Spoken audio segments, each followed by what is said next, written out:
Então eu quero convidar você para nós fazermos uma reflexão hoje sobre a temática, o poder dialético de Deus. Para isso nós vamos fundamentar nossa temática em Filipenses, né? Vamos nos apoiar e desenvolver aqui a dialética do poder de Deus. E o nosso texto, para corroborar com o nosso tema, é Filipenses capítulo 2, versículo 5 até o versículo 8. Está escrito: tende em vós o mesmo sentimento que houve em Cristo Jesus, que existindo em forma de Deus, não considerou o fato de ser igual a Deus, algo que se devesse apegar. Né?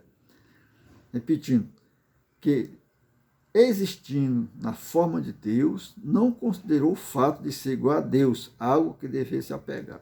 Mas, pelo contrário, esvaziou a si mesmo, assumindo a forma de servo, fazendo-se semelhante aos homens. E assim, na forma de homem, humilhou a si mesmo, sendo obediente até a morte de cruz. Né? Então, esse texto é um texto dialético. Né? Ele interage em dois níveis, no nível divino e no nível humano. Né? Então, a dialética, entre os gregos, era a arte do diálogo. Né? Entre os gregos antigos, a arte da discussão mediante o diálogo. Por exemplo, você ia debater uma temática de um assunto, por exemplo, do amor. Então, você, dessas pessoas que faziam o discurso, né, entre duas pessoas, um diálogo, fazia uma tese, aí o oponente fazia uma antítese, né, uma contradição dessa tese, e assim eu desenvolvendo um conhecimento em forma de crescimento, né, evolutivo. Uma tese, aí tem a antítese, aí tem uma síntese, né, a junção dessas duas teses contraditórias, aí se produz um consenso, né? Esse consenso se transforma numa nova tese, aí recebe uma oposição de outra antítese, né? Aí essa oposição já no segundo nível gera uma nova síntese, né? Uma nova tese, que se torna já um objeto de contradição e assim sucessivamente. Né? Então a dialética é um processo evolutivo, né? Mas primitivamente, entre os gregos antigos, era a arte da discussão mediante o diálogo. Né? E para Platão, a dialética era a arte do pensamento de se elevar das coisas empíricas até as coisas ultrassensíveis, ou seja, as coisas inteligíveis, que são as ideias imateriais. Segundo Platão, este mundo físico era cópia do verdadeiro mundo ideal, das ideias que ficavam no hiperurânio, no céu. Né? Então a dialética ela é uma palavra elástica, que tem vários tipos de aplicação. Né? E Marx ele aplicou essa dialética na divisão social, entre o chamado burguês e o proletário, essa contradição no regime econômico. Começou, digamos, no feudalismo, depois veio para o capitalismo. Aí o feudalismo se opôs, o capitalismo se opôs ao feudalismo, né? Aos feudos. Aí vem o socialismo, que se opõe ao capitalismo, não 100%, mas em parte, aí captando,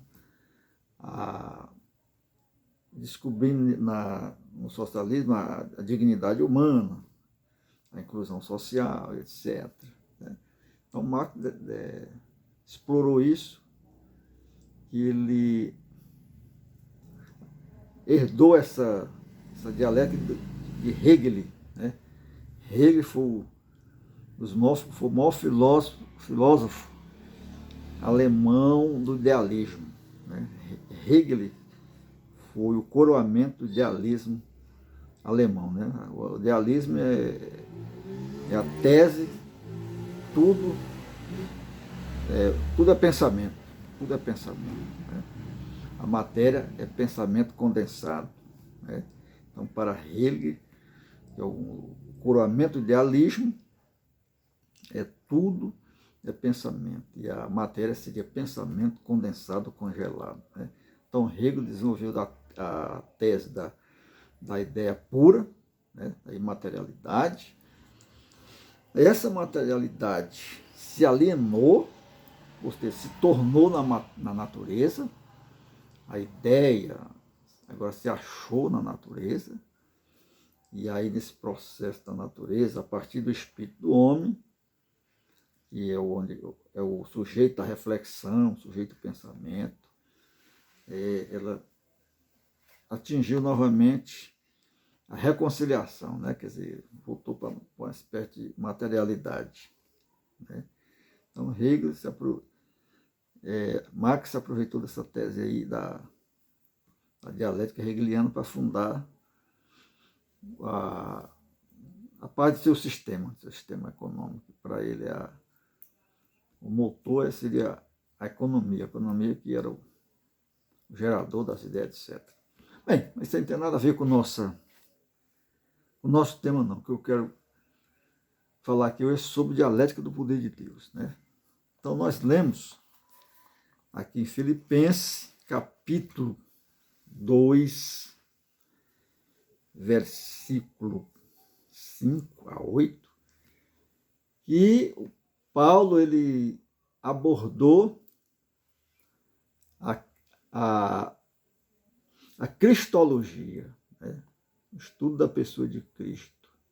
Então, Cristo, ele é Deus. Paulo falou aqui que para nós ter o mesmo sentimento de Cristo, que ele se achava na forma de Deus, né? A palavra forma aqui, ela é a palavra mais radical, a palavra mais filosofia.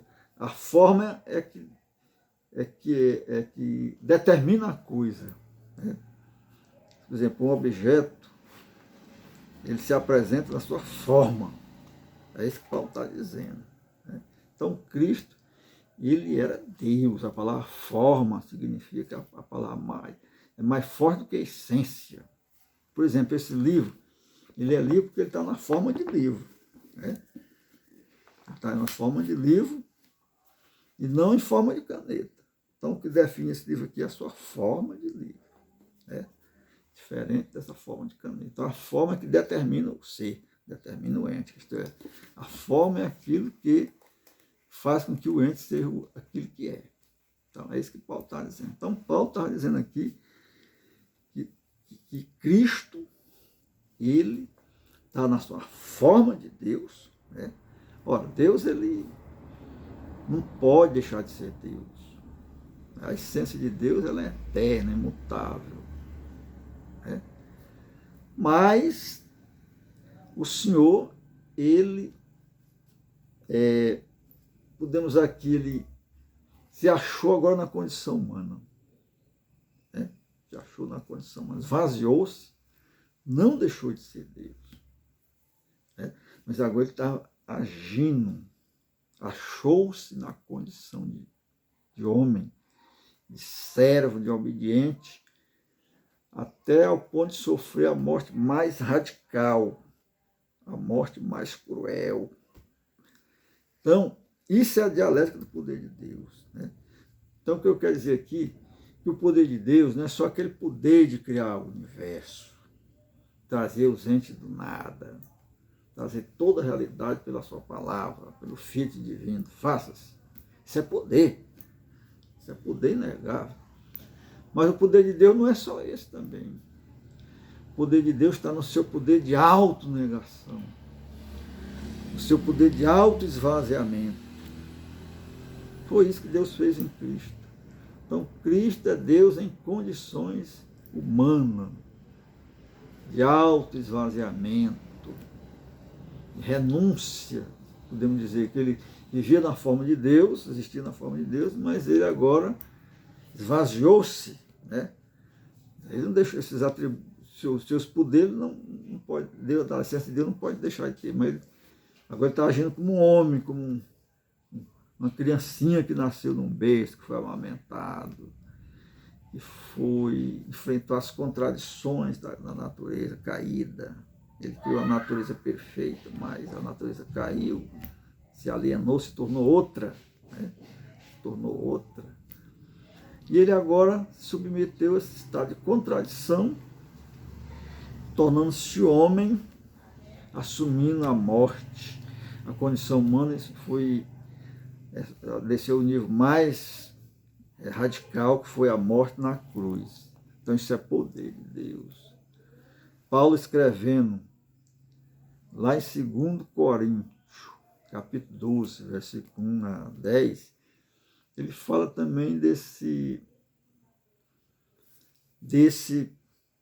poder de Deus que se aperfeiçoa na fraqueza, né? Paulo foi acometido de um espinho na carne. Existem muitos comentários sobre isso, não vamos debater isso. O que interessa é só a essência. E Paulo orou 3 vezes, né? Paulo orou 3 vezes. O princípio de orar 3 vezes não significa que ele orou só 3 vezes, não. Segundo teólogos asiáticos, Atmani, esse princípio de orar 3 vezes é orar na plenitude, até receber uma orientação de Deus, sim, não, espera, etc. Né? Então, Paulo, ele foi um homem de revelação, um homem de participação na dimensão espiritual, foi arrebatado, quando ele conta lá, viu coisas inefáveis, que não é lista mencionar. Então foi posto um espinho na sua carne para ele não se exaltar. Né? Era um mensageiro de Satanás, para esbofetear ele. Ele orou 3 vezes a Deus e ele disse: Paulo, a minha graça se aperfeiçoa na fraqueza. O meu poder se aperfeiçoa na fraqueza. Né? A minha graça te basta. O meu poder se aperfeiçoa na fraqueza. Então, no sofrimento há uma forma de poder. Né? Os mártires, aqueles que morreram martirizados, ali mostra um poder espiritual. Né? Então, o sofrimento é demonstração de poder. Isso vem do próprio Deus.